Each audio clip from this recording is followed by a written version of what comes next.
आपको जानकर हैरानी होगी कि 60 करोड़ साल पहले दुनिया में एक सुपर कॉन्टिनेंट यानी एक बहुत बड़ा महाद्वीप हुआ करता था जिसका नाम था गोंडवाना,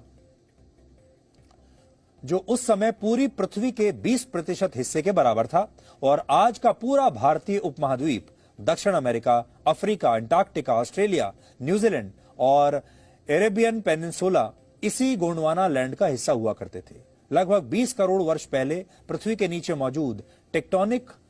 प्लेटों के टकराने की वजह से गोंडवाना लैंड टूटना शुरू हुआ और इस दौरान ये सारे देश,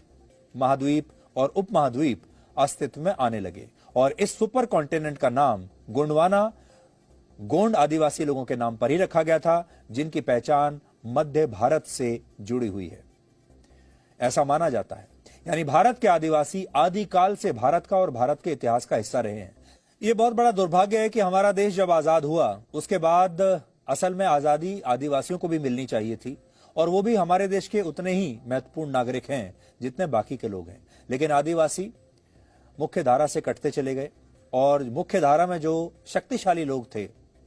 वो लोग, ऐसे लोग जो बाद में शहरों में रहने लगे, ऐसे लोग जो बड़ी बड़ी नौकरियों में आ गए, ऐसे लोग जिन्होंने बहुत पैसा कमा लिया, उन्होंने कभी आदिवासियों के बारे में सोचा ही नहीं। आदिवासी इन जंगलों को अपना घर मानने लगे, इन्हीं को अपनी संपदा मानने लगे, और धीरे धीरे हमारे देश का जो शक्तिशाली वर्ग था वो उनकी नजर भी इन्हीं जंगलों पर पड़ गई। अब बड़ी बात यह है कि ये जंगल आखिर किसकी संपदा है? आदिवासियों की, जो सैकड़ों वर्षों से, हजारों वर्षों से यहां पर रह रहे हैं, जो जिनका घर यहां पर है, या उद्योगपतियों की जो वहां से पैसा कमाना चाहते हैं, या सरकारों की जो अब वहां सरकार है तो वो ये कहते हैं कि ये इलाका हमारा हुआ। तो ये इलाका है किसका?